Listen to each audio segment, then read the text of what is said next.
Hello, everybody.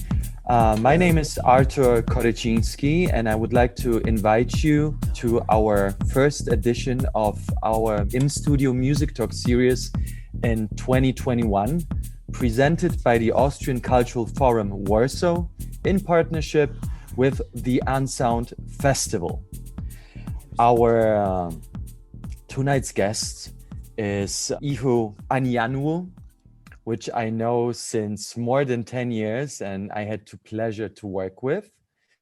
And our host this time is Maximilian Skiba, music producer, composer, electronic wizard, and also a person who already worked with Ihu back in the days. We will talk about it soon. Our regular host, Łukasz, is unfortunately sick, but he will be back for our next time's edition. Hello, guys. Welcome. Hi. Hello, thanks. Hi, everybody.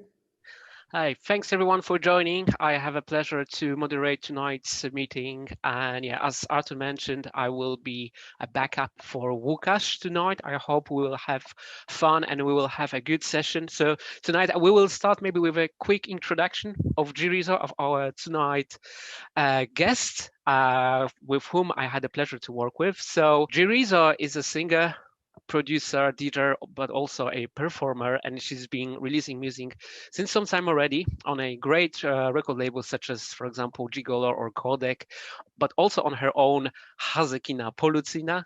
And G.rizo has been collaborating also with amazing artists across the world, but also with Austrian producer Patrick Pulsiger. We will talk about this collaboration later on a little bit. So yeah, hi Ihu, thank you very much for joining. Hi, thank you so much for the invitation. Artur, thank you so much for the invitation. Thank you, Austrian Cultural Forum, Warsaw. Thank you, Maxi, for moderating. So should I begin the teaser? I think I posted the teaser today. Yeah. And it's kind of cool to look at the teaser because it kind of gives you an idea of what I do or what I've done sort of in a visual way. So we can begin the conversation from there. So perfect. Here we go.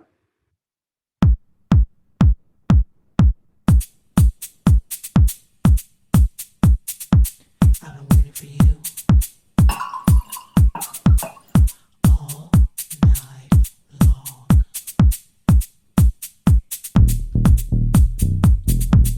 Sitting here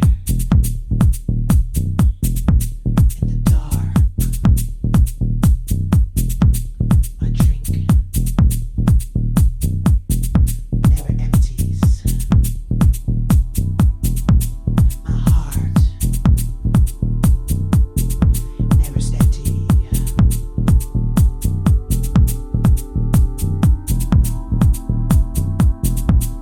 Projections.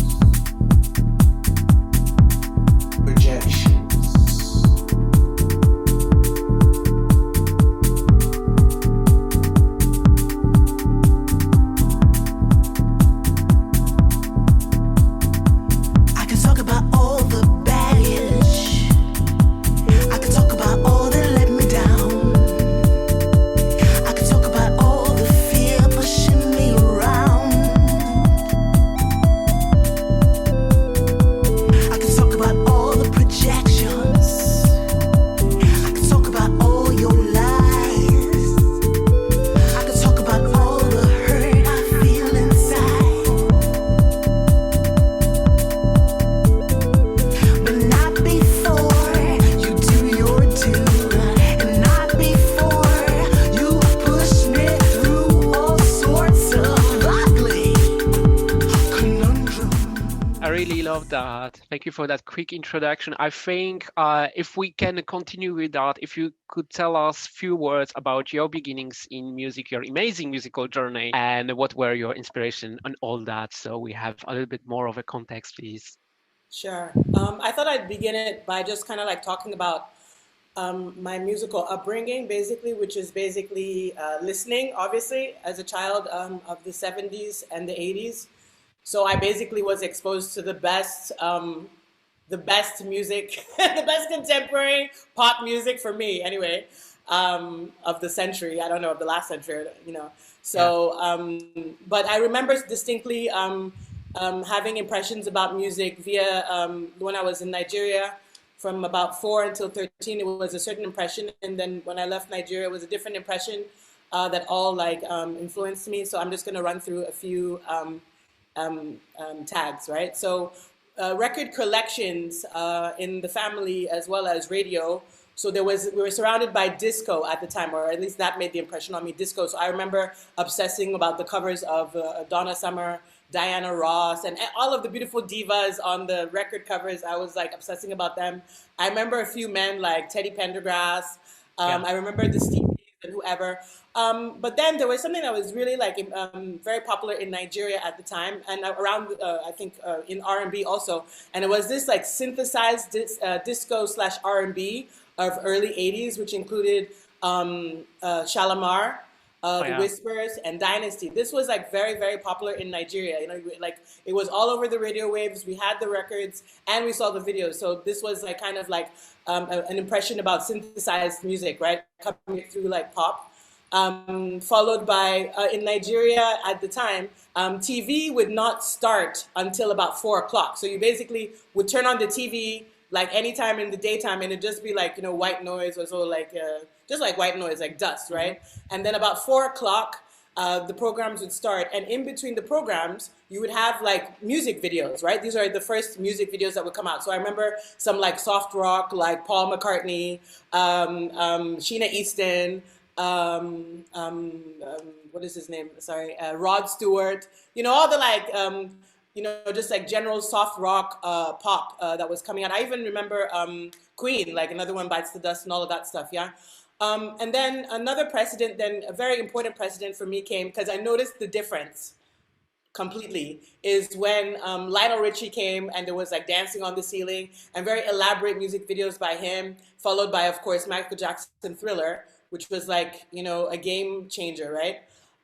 So I remember that, and then from there I just remember breakdancing music, which was another very popular synthesized sound. So we're talking about Let the Music Play by, what was her name? Let the Music... Eh? Shannon. Let the Music Play. I remember Pointer Sisters Jump. That's another synthesized pop. I remember Let's Hear It for the Boy, Denise Williams, you know, all that synthesized pop stuff, and then people would be locking and breaking. I remember the films and all of that stuff, and even in Nigeria, we were just doing all that. We were obsessed with like breakdancing, the breaking films and all of that stuff. And then more synthesized pop, I remember like when I would go to holidays sometimes in the summer to the States, I would go to Gary, Indiana. I had some relatives there, and Gary, Indiana was like close to Chicago. So Chicago was like, it was like New Jersey, New York. So Chicago was the city that you went out to, right? So like, I remember back then, I remember like Evelyn Champagne King was huge on the airwaves. And you know that's like all synthesized pop. Cameo, so I basically, I'm just trying to say that my exposure or my attraction to like pop music and how that connects to my music now is through synthesized R&B and soul from the 80s, but before that, it was like disco, like Bunny M, you know, ABBA and all of that stuff, right? Yeah. And then as far as like Nigerian music, you know, of course, like I remember seeing the cover of like Fela Kuti with his all like 69 bare-breasted wives on the cover of his record and being like, all right, okay, like what is going on here?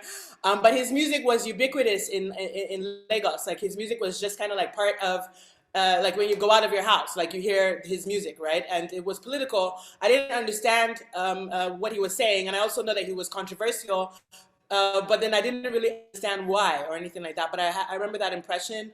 I was around during Festac 77, which was like the World Congress of like people, African diaspora from the main Africa as well as diaspora. Everyone meeting for that cultural moment. They all met in Lagos for Festac 77. So I remember the energy of that and all of the music diversity. We had Stevie Wonder, we had James Brown, we had some key people come down to Nigeria. So I remember all that buoyancy. But then again, I was just a kid. And apart from that, I don't remember us as children celebrating and dancing and jamming to Nigerian music at all. which is like a huge contrast to what happens now. Like now, all the kids do is listen to Nigerian music, but back then, all we did was listen to our American music, you know, and sometimes UK threw some things in there, you know, they threw us some Culture Club or some Wham or like some freaky stuff that we're like, huh? But then the main music was coming from America.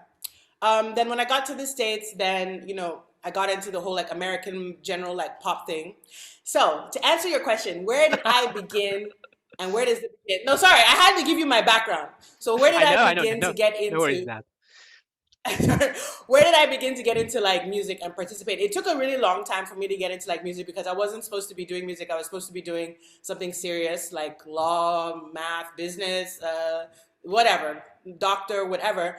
But I've always been like exposed to like creativity from a child. I took ballet classes, or I was like, you know, dancing in like competitions or like performing. So even though my parents were kind of like typical middle class parents who wanted to do something very booky, they still were giving me a chance to interact with like plays and theater, whatever. So my artistic bug was always being fed somehow. But basically in the 90s, I was paying attention to acid jazz. So people like Brand New Heavies, Jamiroquai, Carleen Anderson, all that whole like UK, basically remixing rare groove and like soul music from the 60s and 70s, but like bringing it to like updating it to like the 90s, right? So I was paying attention to acid jazz. I was paying attention to trip hop, so Tricky, Massive Attack, Portishead. And then I was also paying attention to alternative hip hop. So like even from the late 80s when De La Soul turned up, when Tribe turned up, that's when I went that way because it was a little bit more intellectual and experimental. So I was going that way, and that's all I was doing in the 90s. I did not know what was happening in Chicago or Detroit. I had no idea. The only exposure I had to that was inner city. And I even wasn't even exposed to inner city in America. I was exposed to it on a trip to London. So I actually thought it was like British music. So what happened was basically, I basically trickled from when it was clear that hip hop wasn't gonna like really go that much further experimentally. It was clear that acid jazz had petered out and become neo soul, and that wasn't really gonna go really that far to me anyway. And when trip hop basically transformed into lounge and electronica and down tempo, I followed it. That's where I get into electronic music, and then I found myself at an event called Organic Grooves, which is an event that was run by a really good friend of mine. It wasn't a good friend of mine back then. It was a woman called Erica. It is a woman called Erica Lively. And basically at Organic Grooves, they were doing Cosmic Dub Party, which was very, very international and very inclusive. And so I kind of like found myself there because I kind of had more of a European mental state, sort of. As a Nigerian American, it was just like I really found myself there. I didn't have to like choose between all of these really weird complicated situations in America. I just went to the more international way, yeah. And I met so once I got to Organic Grooves, that's when my music started, and also my cultural involvement started, because basically there's like three things happened. There was Organic Grooves the party, which was basically run by Erica and Sasha, her ex-husband. And then there was a band that was also called Organic Grooves. So you had like percussionist, bass player, guitar, DJs and everything like that. Then you had the label that was associated with Organic Grooves, the party, which was also a cosmic dub label, and that was called Codec, and that was Sasha and Alex. And then through Erica, I got a job through her with my friend, but then it wasn't my friend, Uli Barta, and that was the Lomographic Society, which was an Austrian camera company, and they had, you know, this whole concept behind marketing Chinese and Russian cameras. So it was kind of like it was like an art company / marketing company / actual camera company, right? So between those three, I kind of like found myself, you know, within this artistic milieu as a participant, or an easy way to participate. So it wasn't anymore just about watching. It was about working on the back end, being an admin assistant or production assistant, or working at the door, collecting the money or handing out the flyers. Yeah. So, or with Codec, eventually I let them know that I like to do music, and then they let me do music. So actually, that was my question. So how in that whole artistical environment you found yourself in Vienna, finally in Europe, and basically you answered that already. Yes, I did, because I basically within about a month of working for Lomographics, which, by the way, Uli Barta, my ex-boss, is here. She's right there. So like within, say hi to Uli. So like Hi, Uli. within like I think I started working for them the second to last week of August, and we were like in her apartment under her bunk bed or something. And within like 2-3 weeks, we like moved to like Dumbo, to like a huge loft in Dumbo. And then within like a month or two, we were doing the Lomographic World Congress, which was basically a meeting point for all the lomographers to come and take photographs, you know, and meet up and do competitions. And then the whole music and nightline was imported from Vienna, which included Patrick Polzinger, Adam Tunakan, Hannes Baumann, Florian Hotwath, and a few other people. And so then I just got exposed to the, you know, so a very important part of the Austrian electronic music scene just through Lomo, right? And so, I mean, I didn't become friends with them or anything like that at first, maybe with Hannes, but not with Patrick. It was like, oh, hi, Patrick, bye. But like, they left like CDs there, or I stole them, I can't remember. But like, then I like discovered like cheap records and all of the other surrounding soundtracks of the 90s. Basically, I discovered the 90s electronic music scene from Vienna through Lomographic Society, through music that was brought by these guys from Vienna at that time. And so that really also shaped my understanding of electronic music, because Austrian electronic music is different from German electronic music. I had been to Berlin about 1 or 2 years before, and it didn't really catch me, It didn't catch me at all. But like Austria caught me because it was a little bit more humorous, a little bit weirder, a little bit funnier. And I think it's a little bit more intelligent, sort of, in a weird way, So it was a little bit, even German, the way they speak German, like I never ever thought I would live in Germany or would ever understand German, but with the Austrians, I was like, I get something here. Like I'm getting something. You know? It's like a little bit funkier. I don't know what. I was like, it's funky. It's wonky. It clicked at some time. Yes, Max, it clicked. And actually, as a fruit of that collaboration, you put out some amazing records. One of them was your song, which is called "I Wanna See You," which I personally really like. And also during the Vienna time, you had this episode with your band, and I know that we can maybe present your video where you can show to our audience how your live show looks like when you're on stage with a band for the song "I Wanna See You." Yes, okay. So I got to tell a little bit of a story. Okay. So before we do it. So "I Wanna See You" was a song that I definitely wrote in New York, and it's a very New York song, yeah. And I did it with Sasha from Kodak, from Inflagranti, and he produced it, right? But "I Wanna See You" was the song that was totally untypical of like what I was doing with Sasha and Alex from Kodak, because we were doing more dub stuff, yeah? "I Wanna See You" was my version of Electro Clash, because I was totally lusting after Electro Clash because it was so exciting, but they weren't yet on their disco tangent. They were still like in their dub cosmic thing, right? So "I Wanna See You" is a song that was then signed by Gigolo Records. And basically, I used it to move to Vienna and to Europe and to become a full-time musician. And usually when I was performing in New York or in Vienna for years, it was just me and the laptop, but like iTunes, you know? I was literally electro karaoke. I was not like someone who would tweak anything or do anything, because I wasn't even producing the music. It was years before I started making music as a producer. And but then after I started making music as a producer, at some point I started making friends with musicians that we could gig together. And so I built a band around gigs. I basically built around, and then eventually, we worked on a few songs together, or at least EP material type things together. So basically, the video I'm going to show you is basically right before I left Vienna. Like, it's the height of like basically my journey in Vienna as a live performer, because it went from electro karaoke to some solo stuff with my laptop, not even with any controllers or anything like that, but okay, now I was trickling from Ableton to a band, so that you understand the story. All right. Yeah, let's check this out then.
I think we can stop here maybe for a second. Yes, sir. Thank you very much for this lovely presentation. I think we can stop for a moment and discuss a little bit regarding the collaboration for this song, but not only. And by the way, I am such a fan of this song, so I enjoy that. Really, really nice performance, and I really like the version live. What was the setup? That was bass player. That was also a second lead vocal. Live drummer, yeah. Live drummer and synthesizer. Second lead vocal. Yeah. Derek Roberts is the second vocal, yeah. Mm-hmm. And also we have Jakob Schneiderwind, who is also in Electro Guzzi. He's the bass player. Okay. Sixtus Price, who is the drummer, is he's on Afina Records, and he's an amazing also keyboardist. And Dominic Traun, who is in Austrian Apparel, is the actual synth keyboard player. Mm-hmm. Dominic Traun. So he was actually my first live partner, and then we expanded from there. So I basically had like a little mini super group there of Viennese electronic musicians on that project. So you were 5 on stage in total. There were five persons. Yeah. Great. So not and you not know all big of them setup. had like a bunch of like effects. Yeah. All of them had like a bunch of like effects and stuff. So small setup, but really big, nice sound. I really enjoyed that. I really liked it.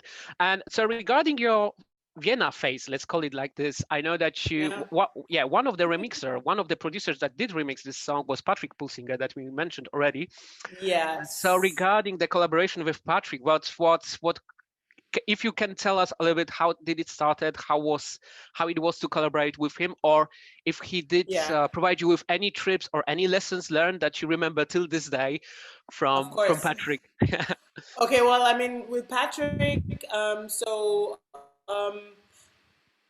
do you want a backstory or not? I know I talk a lot. maybe few words, like really 1 minute. Okay, good. Yeah. So Patrick was like, a music friend, because when I was still in New York, I did a zine called Repellent, and before Repellent fell, I did a festival called Repellent Festival, and I invited some Austrian artists, including Patrick, Philipp Kernberger, and Golini, so Herbert Golini. So they were there, and so Patrick, knowing him from the first time of Lomographic Society, meeting him in Vienna on 1 or 2 trips, and then bringing him to New York, so we were developing sort of like, a contact, so. And then my first single, Je me Monti, came out on codec, and that was what I now use to kind of like, show people in Vienna and around that I do music also, apart from doing Repellent and stuff like that. And so when after Repellent fell, after the festival, I like ran to Vienna for like 6 months. I was working on my music only, yeah. So I had my Je me Monti, and I had the demo of I Want to See You, and I was already discussing with DJ Hell and everything, and then they accepted that they would take the single I Want to See You. So then Patrick, they invited Patrick to also do the remix. And what was cool about Patrick was like, okay, come to the studio and do some vocals. So I already had the vocals, of course, but Patrick's like, come to the studio and do some vocals. So I did new vocals specific for his remix, to go along with his remix and stuff. And it's funny enough, I mean, Patrick is one of like those producers who was very much this analog synth, hard techno guy from the 90s and everything.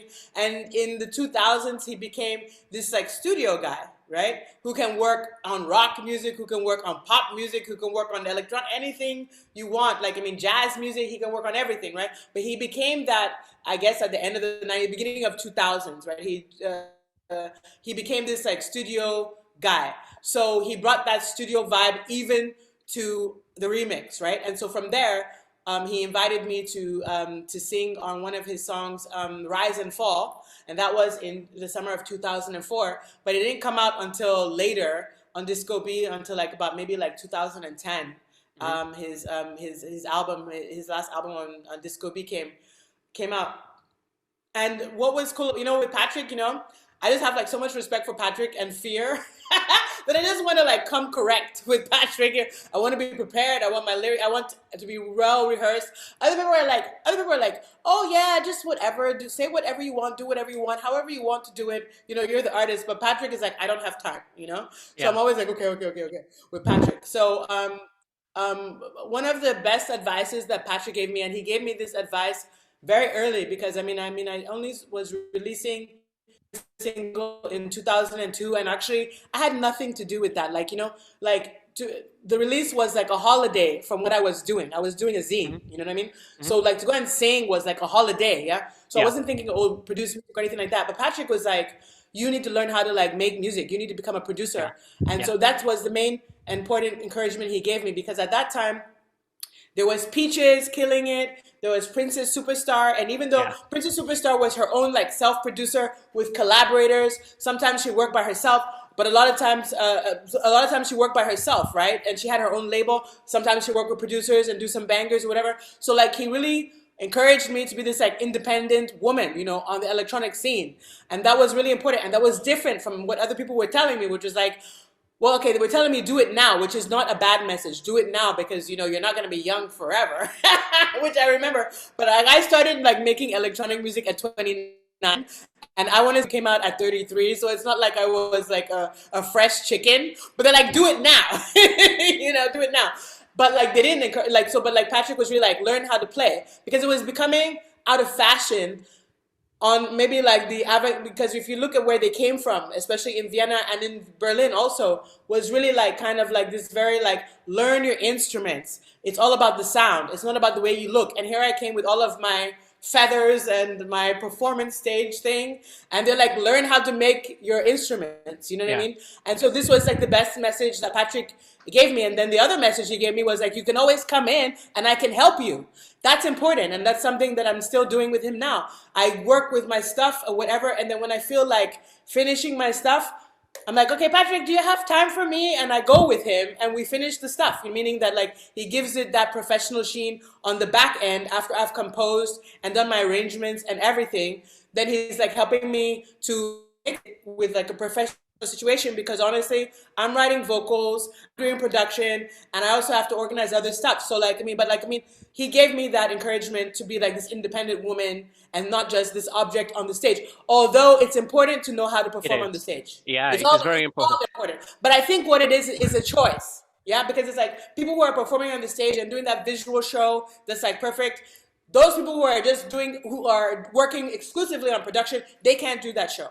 Right? Yeah. So like the woman or the person who can do all of that is like a psycho, pretty much, you know. But like I appreciate his advice to learn how to, my instruments. Yeah. Yeah, but the more you stay in music, the more you became that person that can do the things on his or her own. And this is how it really matters, right? Yeah. And this is how you transferred from a person that was organizing, like was still in the center, but still was organizing all this stuff. And creation from other people into one thing, and you became someone who actually start producing also your own stuff, and someone who also start developing your own sound. So you became actually also like independent producer somehow also during that process. So I think it would be good also to show to our audience your other side. So we saw you as a leader of a rock band, but also we want to see you as a music producer, someone who's doing also your live performance and instrumental things in a club. So I know that there is this amazing video from the club, which was from Vienna, I believe, Flock Club. Yes. So I think maybe this is the good time also to show like maybe 2 or 3 minutes or maybe 4 of that performance. So that would give us an idea how it looked like when you perform on your own on stage. Absolutely. Yeah. Exactly. And to give a little bit of a back end, I know I talk too much again, but like by the time I got to Nigeria, I was now really working on my production and my live show, because I realized, you know how it is with the money. They don't always have money for like a live band, right? Yeah. So it's important also to take the gigs and be able to perform by yourself, right? Yeah. And anyway, I'm a producer, so I should know how to perform by myself, but I didn't want to just do the karaoke thing. So I started to get some hardware a little bit and also to perform, right? So, but the challenge is coming in as just a singer is basically, as I am out there as an artist, I'm also learning as I'm going along. So this is my school. So it was a challenge to play at the same time, sing at the same time and all that stuff. So this is an instrumental song. So there's no singing in this, is what I'm trying to say also. Sorry. Although there are some vocals of yours, I think. Yeah, there's just like some, ew, ew. Yeah. Which is important as well. Yeah. Let's check this out.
Here.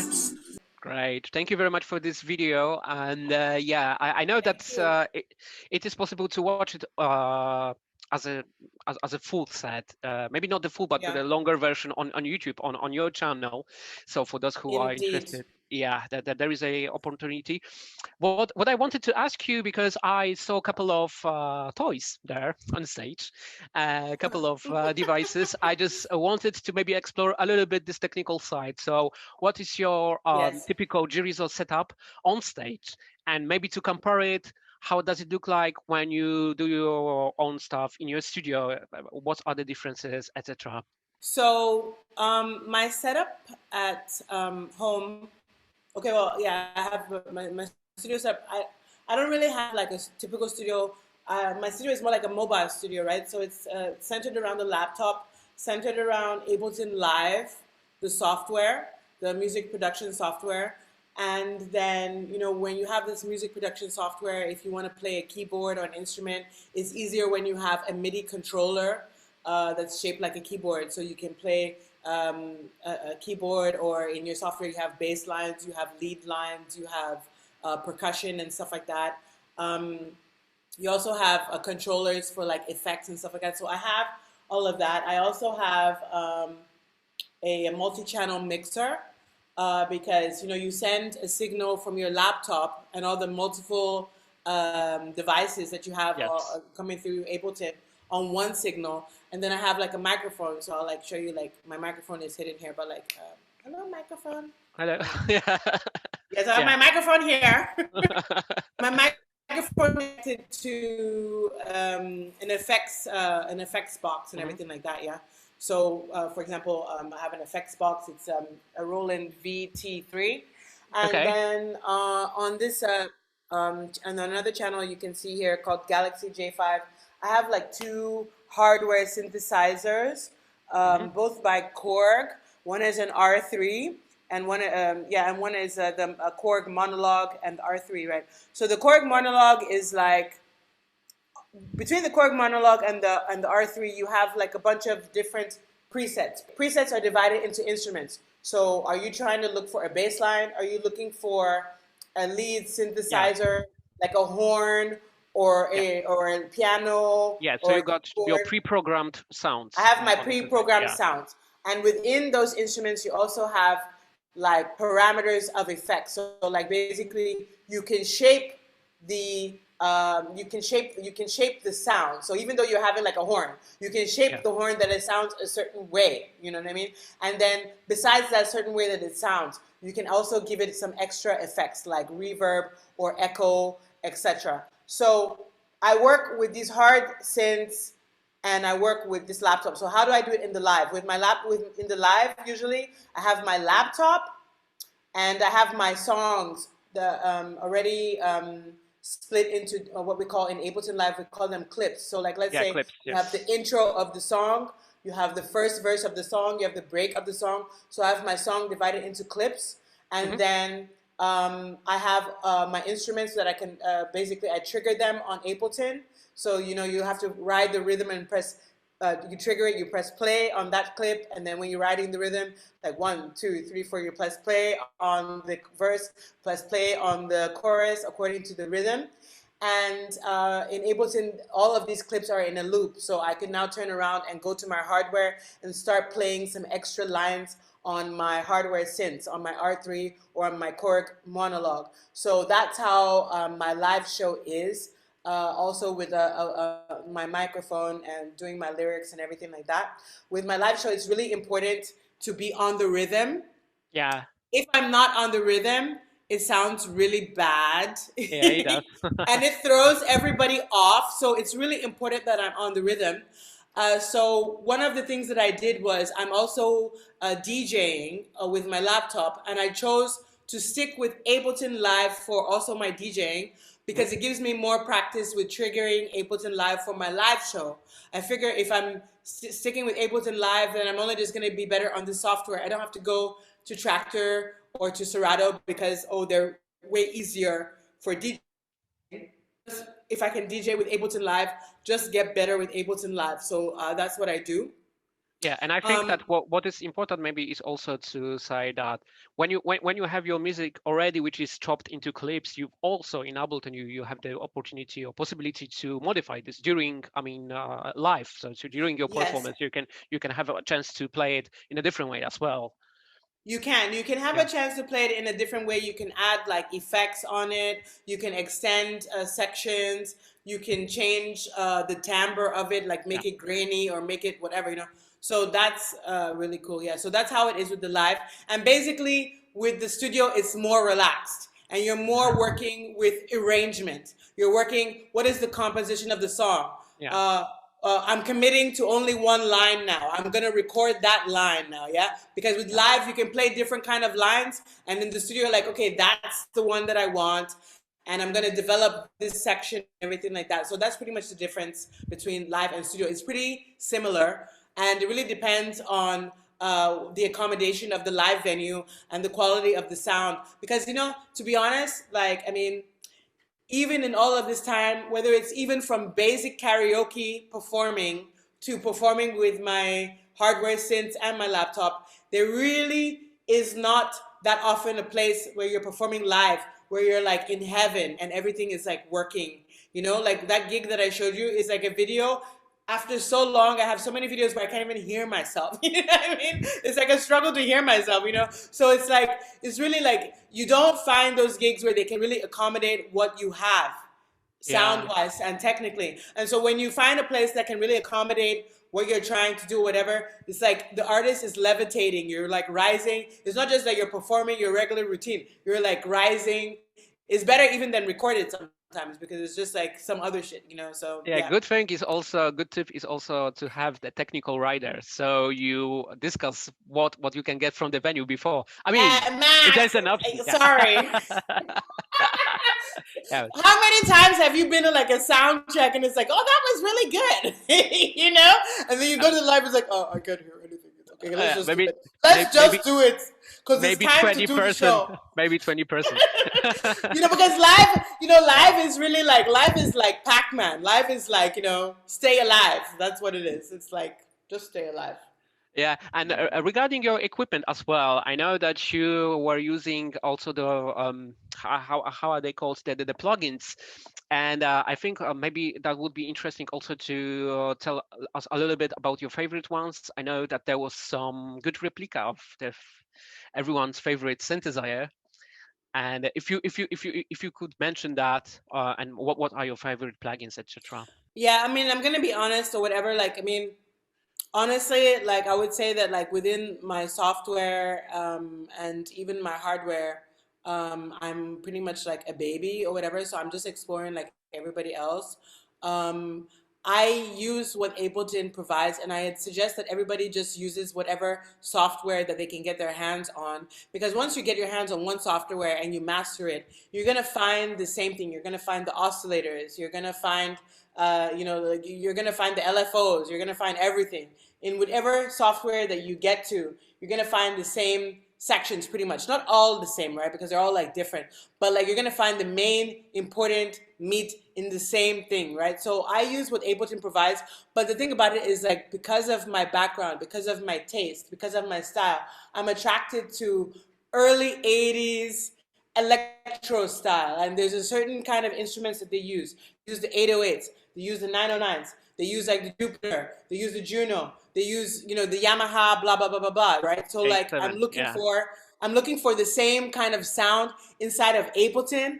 And when I can't get that, then I'm going shopping on Google. And I'm like, Google, do you know the sound of the blah, blah, blah, the sound of the Jupiter, blah, blah, blah, blah from Break-In? It's like, yes, ma. Then I'm like, okay, is there a free one? Then it's like, yes, ma. No, ma. Yes, for Microsoft, yes. For Mac, no. You know what I'm saying? And et cetera, et cetera. And I just find my way. I'm just trying to recreate. I'm just doing the best with what I have. Do you understand? Yeah. And I suggest, for example, the Nigerian music industry is all founded on Fruity Loops. On Fruity Loop cracks. And do you know how much money they're making from these Fruity Loop cracks? You know what I'm saying? So like, I'm not going to sit here and be like, oh, you know, I'm just going to try and use what I have access to and make the most of it, yeah? And also because of my connections, whatever, if I go in the studio, maybe they can get, maybe somebody has the authentic hardware one. So maybe we might transfer it to that, or we might do the, some nice effect or whatever. But then when I'm trying to do my like live show or whatever, it's not going to be like the same thing. It's going to be like, I have to just use whatever I have access to. So I really suggest that everyone masters the principles of sound design with whatever software that they have. Okay, I'll give you one tip though. Sorry, I'll give you one tip. So I'm using the Tal U number 62 synth plugin that sounds like a Juno 60, and you can actually get it for free online. And I think I'm gonna put that in the guest chat. How about that? I'll do that. Yeah, that would be amazing. Okay. If you could, add this in this night. I'm gonna do that. I will try it. Yeah. Definitely. Okay, try it. Yeah, I would try it. Yeah. It's always, I know all these discussions between, the differences of your software replica and the real instrument, but I think I always find it quite interesting that sometimes they do not sound identical. However, they provide you with a certain atmosphere that you're searching for, and this is what counts actually in the music. So the actual sound. I mean, definitely, like, I want that feeling, but even, like, when I want that feeling, but I wasn't there at that time, and neither am I this, like, stickler or whatever, so I just need the approximate, and whoever does the remix can go for the real it just has to sound a little bit like it, I mean, I'm not really that stickler, because I have to work on my lyrics, I have to work on other stuff, so let the sticklers do that. Yeah. By the way, talking about the lyrics and the creative process, I wanted also to extend a little bit on that, because I think that you as a songwriter, you can also provide us with some tips what is typical about your songwriting, etc., etc. But before we start, maybe we can check one of your videos where you will show how the final product look like, and then we will discuss about this. What do you think? Okay, but can I say something a little bit? Yeah, okay, sure. So the song that you're recommending is Autonomy, right? Autonomy. Yes, you're reading my mind. Yeah, I'm reading your mind. So can I just say that Autonomy is like the height of like G.rizo expression, because Autonomy is like G.rizo did not compose the actual soundscape. That's true. G.rizo had the label, I did the lyrics, I did the art direction for the video, and did the whole production scene all in Vienna. So it's really like almost like, as if you would have a label backing you behind something. Like I haven't done anything as big as that since or before.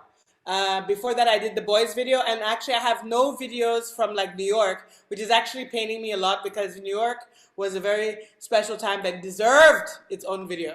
Uli, we can make a video from all your photos. All your Loma photos, make a video from your Loma photos. Okay, so now we're gonna go to, wait, let me get this together. We'll go to Autonomy. Walk up on the scene, expectations high. Step inside my playground and I'm looking fly. Don't need a freaking mirror for me to understand. Got a funny feeling and it's part of the plan. Just take this house over and to make it roar. But first I need to mingle, then get onto the floor. No time for hesitating, cause I got it in check. And if you can't stand the heat, then biscuit out of the tech.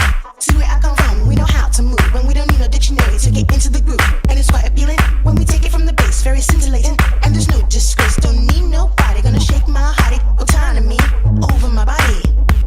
See, that's how I do, and I choose to use and abuse these shoes. Autonomy. Autonomy. Autonomy.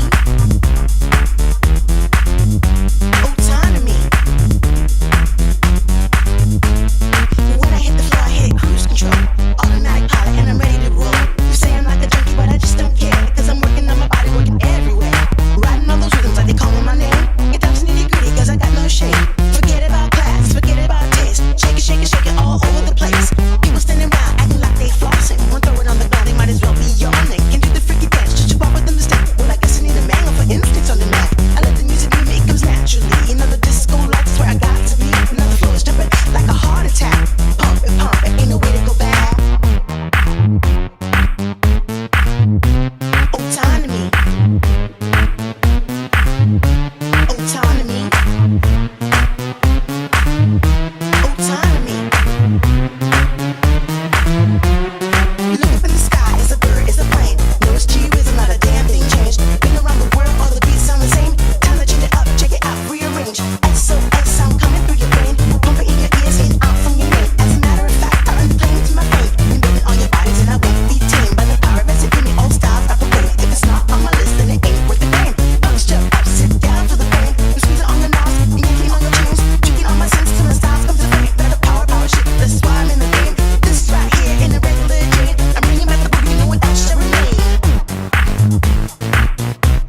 Back. Yay! Great. Okay. Hey, An amazing video. This leads me thank actually you. to one of my last questions for tonight. Is this is regarding your creative process of lyrics creation, actually. So, what would be your tips for a songwriter to make a good lyric? For me right now, trying to create like a system for creating lyrics in a period of time right now. And it's something that like I'm basically systematizing, because before it's something that probably I did anyway, but I didn't think about it. I just did it, right? So I'm dividing it into something that I'm calling rhythm and character, and then Right. meaning. So okay, rhythm and meaning, right? So basically, write for rhythm and meaning separately. So I used to write for before, back in the day, like I don't know, certain things I used to do. I used to really, especially for rapping, I was writing mainly for rhythm, and the meaning was not as important. Do you understand? Meaning that it's not that it wasn't as important, but it's just that I can't stand behind the meaning after all this time, as so it was not as much considered, and I feel like now, and especially like the last 10 years, whatever, I realized the power of meaning too, and so that makes me a little bit more hesitant. I don't know, like Prince had his time where he was really lascivious and all about his sex and all of that stuff. Then he went to his Christianity and his born again Jehovah's Witnesses, and was like, oh, I don't want to talk about all that sex stuff, So I'm kind of like a little bit the same, But only now I'm not as extreme as Prince, but I'm just kind of like, it matters what you say, because so words have meaning. So what I'm trying to do is, but it also matters the rhythm, the visceral reaction to sound, the visceral reaction to rhythm is so important, and I feel like that's like the main job. I feel like we should. I want to focus on that first, and then add the meaning. So my technique is called rhythm and then meaning. So yeah. So okay. So what I do is basically I'm using Ableton Live, and I'm dividing my song sketch. I'm assuming that you have like some kind of like music that you're writing to, right? So somebody gave you some music, or you created some kind of like sketch. So if there are different section of the sketch, like let's say like an intro, a verse, a chorus, or a bridge, or whatever. So I'm dividing them, yeah. And then I'm like just like improvising and recording over and over against the sketch and the different sections, and creating different kind of rhythmic response. Do you understand? Kind of like in a trance, like I'm going off over and over and over again, different sections, and I'm, because that's like the natural reaction to the music.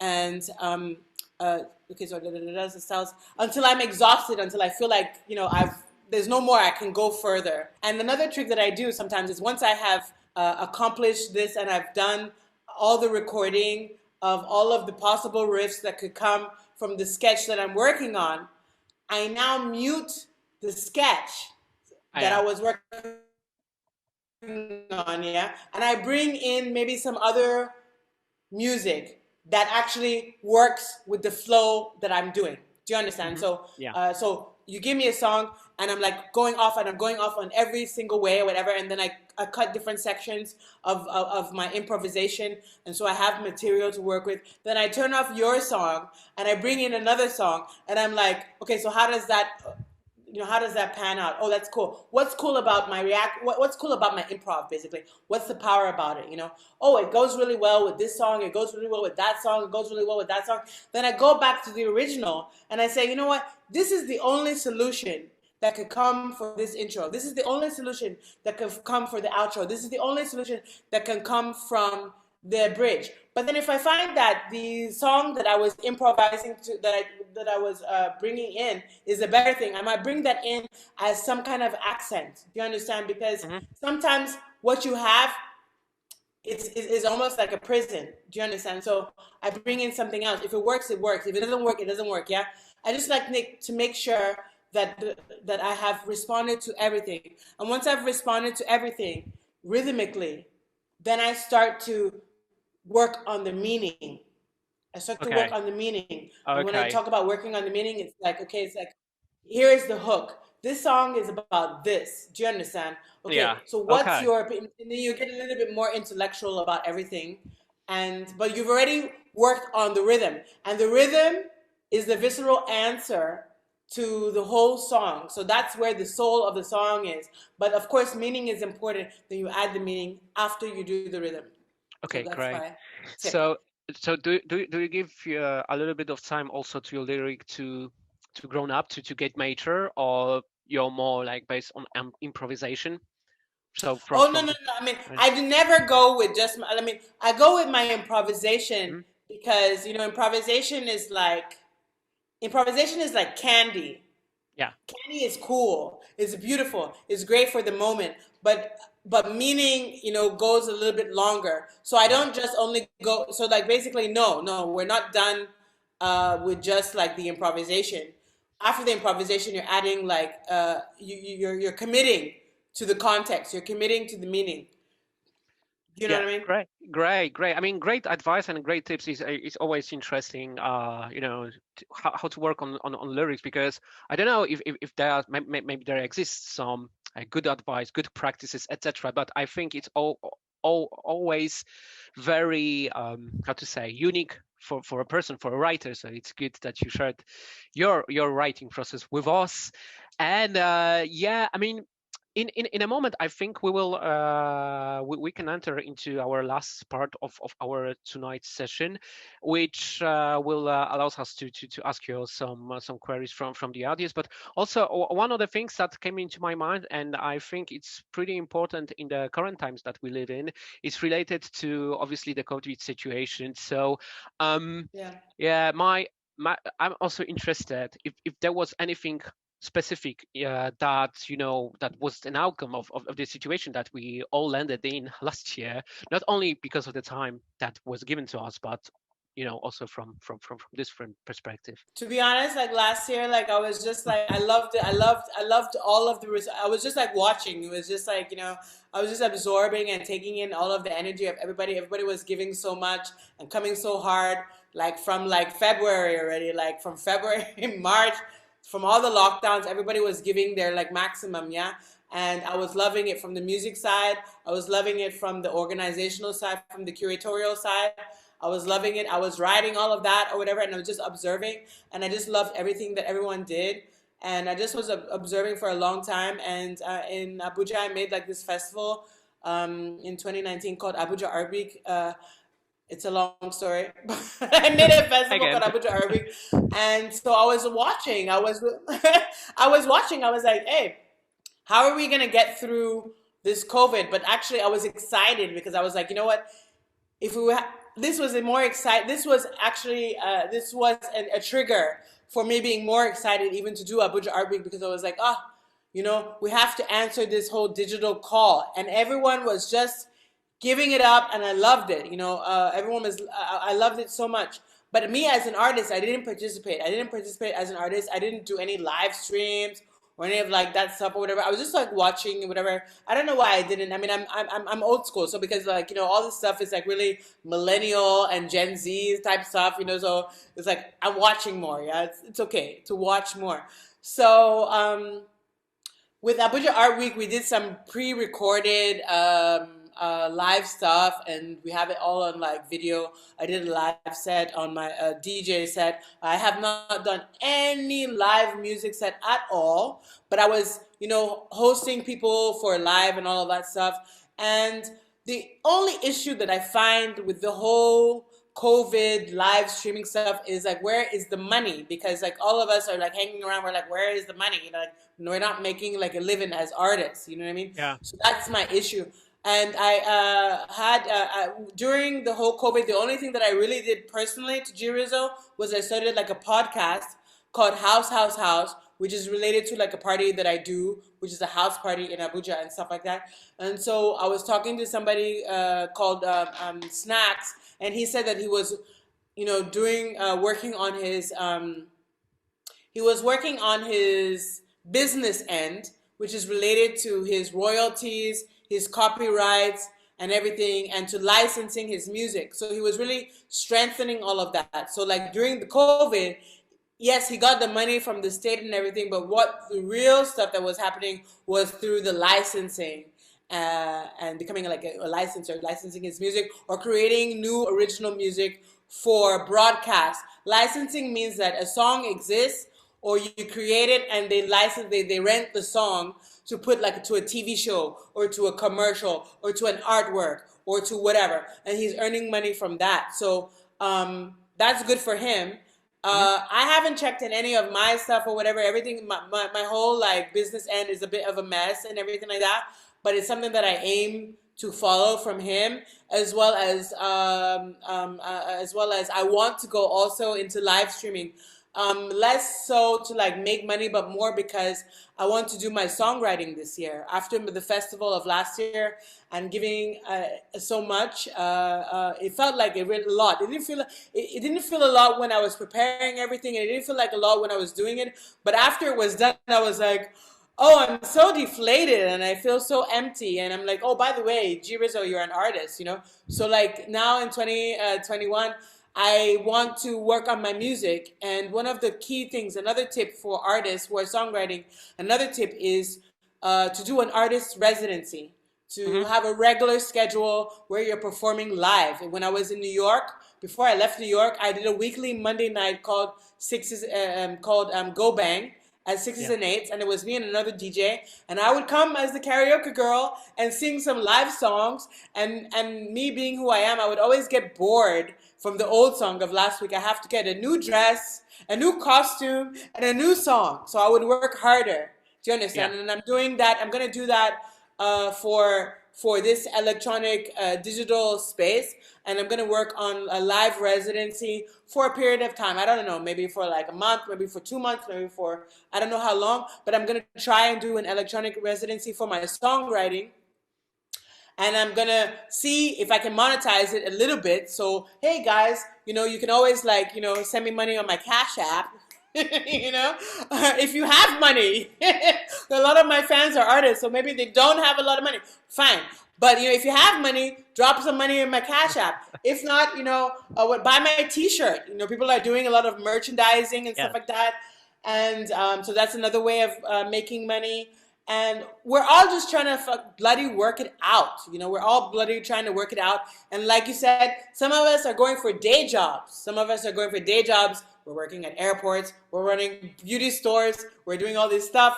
You know, once I started producing my own music, one of the first things that I also said to myself was that I'm committed to music. I want to do music. And it doesn't matter what's coming in front of me for my productions or whatever. I'm going to be here for the music. And once I made that commitment, whether it's COVID, whether it's sexism, whether it's anything, whether it's racism, I'm here for my music. I'm here, and it's gonna happen no matter what.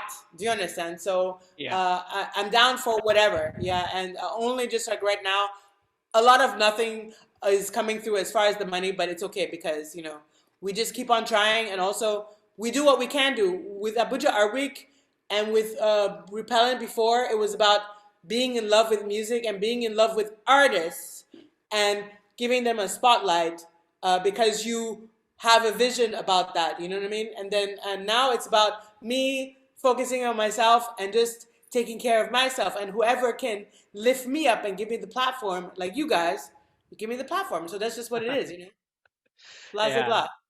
Perfect. Okay, I'm a little bit conscious also about the time, and I know that in probably 12 or 10 minutes our time will end.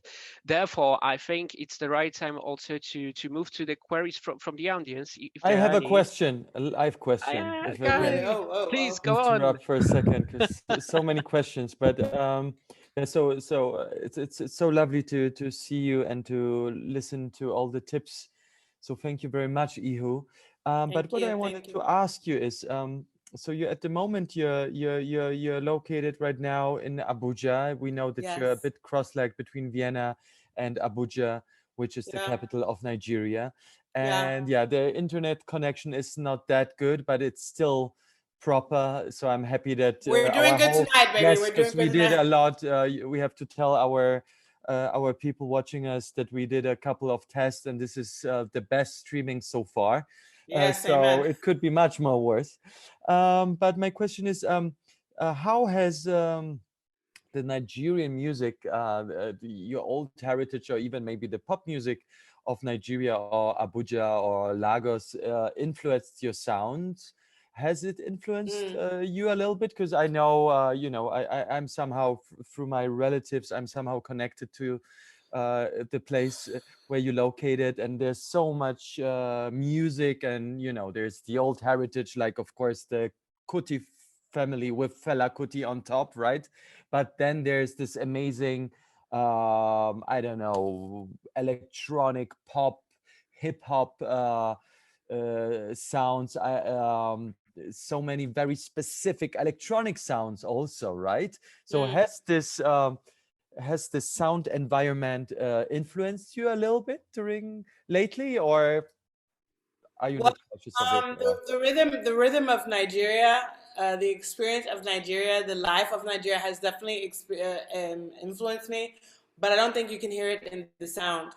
I'm still on my wave of, you know, I'm still on my, you know, electronic teutonic wave. However, as an electronic musician, I don't have the freedom to make aliases. So, you know, I do want to work on more of a indigenous electronic sound. So using more live instruments from indigenous instruments, and with in collaboration with indigenous artists, you know, okay? But I'm not part of, you know, in Nigeria, we have a huge and amazing, beautiful commercial pop music. They call it Afro beats with an S. Yes, I was told. But yes. It's wrong because they're like 100% pop, right? Yes, they're yes, not political. They're not political or anything like that. They're like a party. They're like a party sound, right? Yeah. And it works. And I'm not making that kind of music. I'm not making that kind of music. And I'm consciously not making that kind of music, but I do consume it. It's around me everywhere.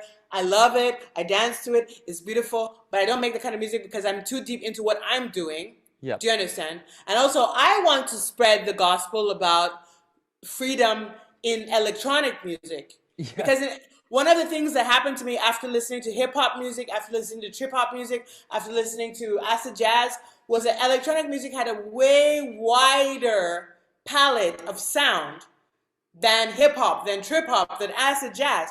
So everybody can come into electronic, but it's about the intention, it's about the soul, it's about the spirit and all of that stuff, right? If it's about money only, then no, go where you need to go. Do you understand? And one of the problems with like the Nigerian pop music is that it's like, you know, monosodium glutamate, you know, in Chinese. It's like the monosodium glutamate of sound. Once you hear it, you don't want to hear nothing else. It's so addictive.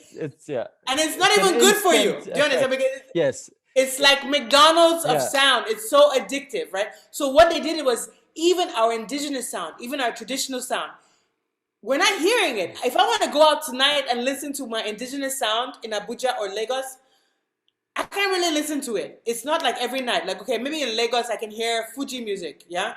Which is Lagos, Yoruba people, they're very about their like music, right? But like in Abuja, if I want to hear like any traditional music tonight is Wednesday night. Tonight it's 8 p.m. 30. I cannot go anywhere now. I cannot go anywhere now and listen to R&B music. I cannot go anywhere now and listen to hip hop. And they love that music. But because of Naija pop, they can't go anywhere because Naija pop is like the MSG of sound. It washes and dilutes anything else. It's so addictive. It's beautiful, but it's addictive. So I'm here as a testament to an alternative to the pop sound. Yeah. And I made that commitment a long time ago, and I'm ready for it. Yeah. I mean, and what's interesting about Abuja is that Abuja is the center of Nigeria, and the center of Nigeria is called like the north center of Nigeria, and they have a very rich tradition of singer-songwriting, even acoustic songwriting, and very intelligent songwriting. But because of this ubiquitous, you know, like MSG, nobody recognizes them, which is really like messed up, you know. So I have to hold tight, and I am holding tight because anyway, I don't know, whatever, you know. It's been a long journey, so whatever. I'm not going anywhere. So you have to watch out with the instant satisfaction. Well, I mean, I'm like, you know, I've passed that stage now. Yes, I've passed that yes. stage, so it's Yes. whatever. Yes. I would like to thank you for everything, for the whole session. I think it's all about time because we just have just 2 minutes left. So I don't know. Are there any special questions? Maxi, have you seen something? No. I just see lots of thank yous from our lovely listeners and people watching us. So New York, Vienna, Warsaw, Berlin, Nigeria. So big Abuja, thank you Lagos. yes, big thank you to you, Ihu. Big thank you to you, Maxi. I'm leaving Thank it you to so you. much. Yeah. And Okay. yeah, we will have hopefully another session soon. And Thank it's you so already much, guys. February, so we will have also a lovely session at the end of the month, and we'll let you know all our Yes, let us listeners. know. And you, Ihu, are also invited to participate. I will send you an invitation as well. And thank you so much, guys. Yeah, I think we are good. Thank you very much, everyone, for participation in our tonight meeting. It was a lovely session. I learned a lot as well. It was really interesting. Thank you very much, Ihu, for your involvement and accepting our invitation. And I hope that we will get another chance to discuss. One good thing about COVID is that we have now a lot of online sessions, Time. and we can be in like all around the world and discuss and talk and spend the time together. So thank you very much once again for all. Thank you. Yes, and if you have any questions, just send us an email to afkwwmusik@gmail.com, means wafmusik, wafafkmusik@gmail.com, or on You can put the Instagram address in the or- chat. It will Yes, be I easier. will put the address to the chat, but people applied, so that's the same address. And I'm just reading that there is some footage from the East Village, Ihu. So we need to find this footage. And We need to get it. and we will incorporate into our archive. New York session. happened. New York happened. New York also did happen. It's important to say that New York happened. It did happen. Exactly, and we will. I love you, Vienna, but New York also did happen, and we need to get that right now. We will try to incorporate some of the links, video links, and some of the information which was passed by Ihu to our archived version. And yes, let us know if you need anything. Now everyone has the email address. Just feel free to send any question, and we will forward it to Ihu. Thank you so much. Okay, have a nice evening then, everyone. Thank you guys so you. much. Thanks again. Big Bye. kisses Thank and you. hugs. Bye. Auf Thank you. Wiedersehen. Ciao, ciao, Thank you. ciao. Bye. Papa. Bye. Bye bye. Thank you guys. Bye. Bye. Thank you.